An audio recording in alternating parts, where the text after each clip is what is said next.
सिर्फ शाम के 7:30 बज रहे हैं और कितना अंधेरा हो गया। चलो उस ढाबे में कुछ खाना खा लिया जाए।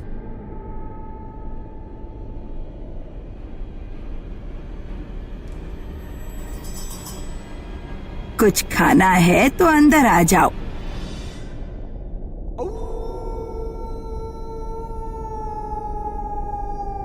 क्या खाओगे साहब? बस 1 प्लेट पुलाव कर देना मेरे लिए। ठीक है साहब। वाह, पुलाव तो बढ़िया है। यहाँ सब कुछ बढ़िया ही मिलता है, सब ताजा ताजा।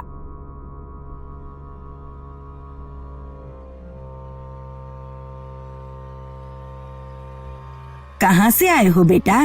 यहाँ नए लगते हो। हाँ माई, मैं सोन ग्रह से पेंगोन की तरफ जा रहा हूँ। ओह, मगर क्या? तुम अकेले हो या कोई है साथ में? अकेला हूँ। खैर ठीक है। कोई तकलीफ है क्या माई? नहीं नहीं, अब कुछ नहीं, लेकिन संभल कर जाना बेटा। कोई बात है तो बताइए, ऐसे डराओ मत। अब तो कोई संकट नहीं है, मगर कुछ साल पहले इस जंगल से गुजरना खतरे से खाली नहीं था। मतलब? यहाँ से जो भी गुजरता, खासकर तुम जैसे जवान खूबसूरत मर्द, वो जिंदा नहीं बचते थे। ये क्या कह रही हो? तुम्हें नहीं पता, इस जंगल में वो रहती थी। कौन? वही लाल कपड़ों वाली चुड़ैल। ये क्या बकवास है? तुम्हें विश्वास नहीं हो रहा तो फिर सुनो। वो कौन थी, कहाँ से आई थी, क्या चाहती थी, किसी को नहीं पता था। किसी ने उसे देखा भी नहीं था, लेकिन कहते हैं कि वो एक चुड़ैल थी।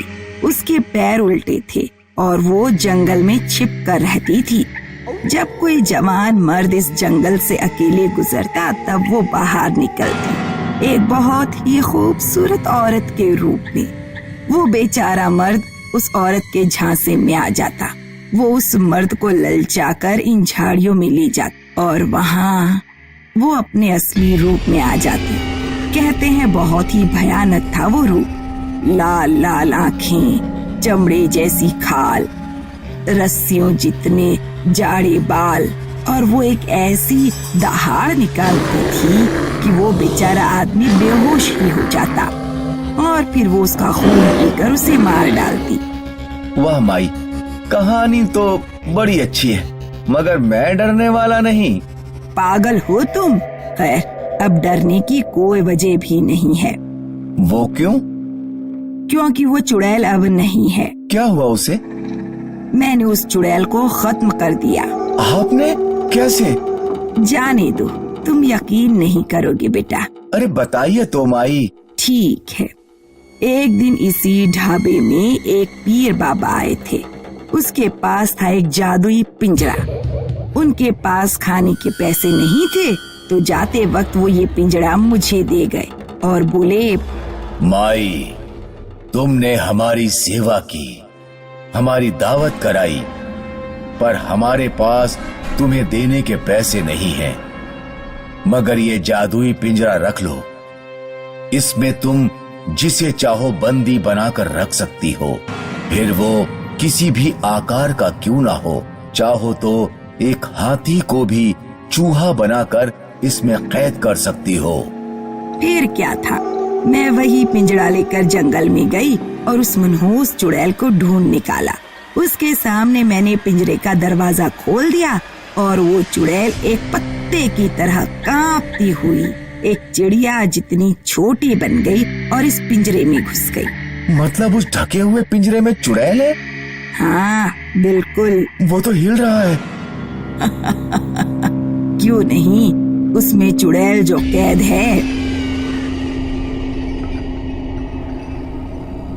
ठीक है, तुम खाना खा लो, मैं जरा गाय को चारा देकर आती हूँ। और डरो नहीं, वो चुड़ैल पूरी तरह से कैद है वहाँ अंदर।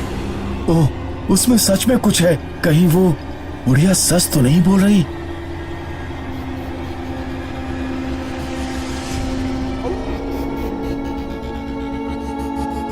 नहीं, ये कैसी आवाज आ रही है? बचा लो, बाहर निकालो, मुक्ति दे दो। नहीं, मैं यहाँ नहीं रुक सकता, मुझे यहाँ से जाना चाहिए। खोल दो, आजाद कर दो।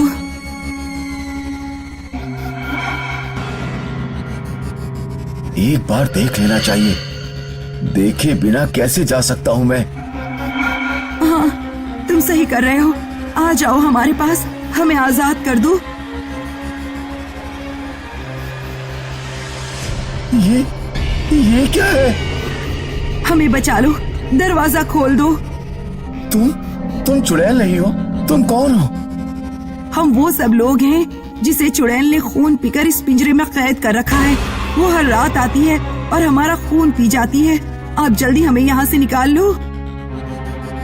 पता नहीं, लेकिन सोचो मत, हमारे पास वक्त नहीं है। खोल दो पिंजरे का दरवाजा।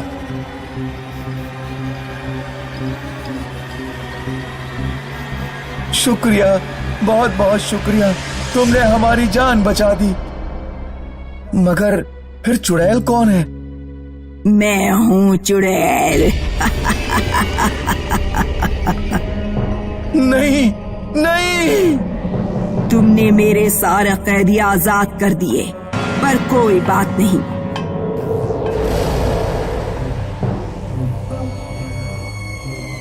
तुम जो हो, हट्टे कट्टे तंदुरुस्त, अब से तुम ही मेरा नाश्ता होंगे और तुम ही मेरे रात का खाना।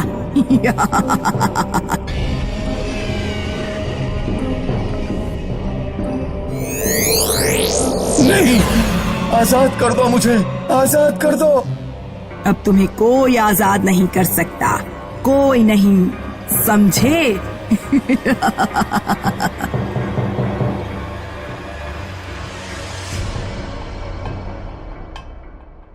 बहुत पुरानी बात है। एक गांव के महल में बहुत अमीर लड़की रहती थी। उसका नाम रानी था। वो देखने में भी बहुत सुंदर थी। उसकी खूबसूरती के कारण लोग अपने बेटों का रिश्ता लेकर दूर दूर से आया करते थे, लेकिन रानी सबको मना कर देती थी और कहती थी, मैं दुनिया के सबसे सुंदर लड़के से ही शादी करूंगी। उस गांव से कुछ मील की दूरी पर एक घना जंगल था, जिसमें एक डरावना भूत रहता था। वो रानी की सुंदरता से प्रभावित होकर उससे शादी करना चाहता था। वो भूत आदमी का रूप बदलकर अपनी शादी का प्रस्ताव लेकर रानी के पास आता है और उसे कहता है, रानी, मैं आपसे शादी करना चाहता हूँ। रानी उसे साफ मना कर देती है। रानी की ऐसी बात सुनकर भूत उसे बोलता है, एक दिन मैं आपसे शादी करके ही रहूंगा। बस ये कहते ही वो भूत वहाँ से चला जाता है। फिर कुछ दिनों बाद एक मोहित नाम का लड़का भी रानी के पास आता है और उससे कहता है, आप मुझे बहुत पसंद है, मैं आपसे शादी करना चाहता हूँ। मोहित देखने में सुंदर था। मोहित को देखकर रानी अपने मन में सोचती है, इतना सुंदर लड़का मैंने कभी नहीं देखा, मुझे इससे ही शादी करनी चाहिए। बस फिर क्या, रानी मोहित को शादी के लिए तुरंत हाँ कर देती है। शादी की तैयारी के साथ रानी तैयार होकर सोचने लगती है, चलो मैं मोहित को देख कर आती हूँ कि वो तैयार हुआ या नहीं। रानी फिर मोहित को देखने के लिए उसके कमरे में जाती है और वो जैसे ही कमरे में घुसती है, वो देखती है कि मोहित की जगह एक डरावना भूत बैठा हुआ था। रानी उसे देखकर बेहोश हो जाती है। होश में आने पर रानी के सामने भूत ने भेष बदलकर एक सुंदर लड़के का रूप ले लिया था।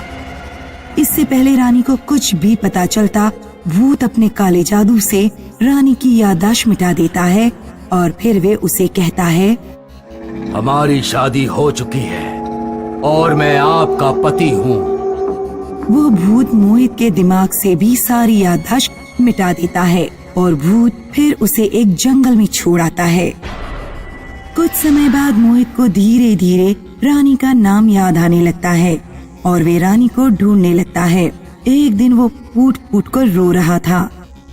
तभी पास में एक बूढ़ी दादी यज्ञ कर रही होती है। दादी को मोहित की रोने की आवाज आती है। वे उसके पास जाकर उससे पूछती है, अरे बेटा, तुम कौन हो? आप कौन है दादी? बेटा, मैं तो यहीं रहती हूँ। दादी, मैं अपनी याददाश्त भूल चुका हूँ। मुझे कुछ याद नहीं आ रहा। दादी तो तंत्र विद्या जानती ही थी। वो अपनी तंत्र विद्या से उसके बारे में जान लेती है। रो मत बेटा, मैं तुम्हें एक मंत्र बताती हूँ जिससे तुम्हारी सारी याददाश्त वापस आ जाएगी। और साथ ही दादी उसे एक खंजर भी देती है और उससे कहती है, ले बेटा, ये खंजर भूत को मारने में काम आएगा। फिर मोहित वो मंत्र अपने मन में बोलता है और उसे अपनी सारी याददाश्त फिर से वापस आ जाती है। याददाश्त वापस आने पर मोहित महल पहुंचता है। महल पहुंचते ही वो रानी को देखता है। रानी फिर उससे पूछती है, तुम कौन हो? रानी को कुछ याद नहीं था। बस इतने में मोहित वही मंत्र पढ़ता है जो उसे उस बूढ़ी दादी ने बताया था। वो रानी की भी याददाश्त वापस ले आता है। फिर भूत वहाँ आ जाता है और वो मोहित को देख लेता है। भूत अपने असली रूप में आ जाता है। तूने यहाँ आकर गलती कर दी है। अब तू मरेगा मेरे हाथों से। मोहित दादी का दिया हुआ खंजर निकालता है और चुपके से भूत के पेट में घुसा देता है। वो भूत तड़प तड़प कर मर जाता है। इस तरह मोहित रानी को उस भूत से बचा लेता है। फिर कुछ दिनों बाद रानी और मोहित दोनों धूमधाम से शादी कर लेते हैं और अपना सुखी जीवन व्यतीत करने लगते हैं।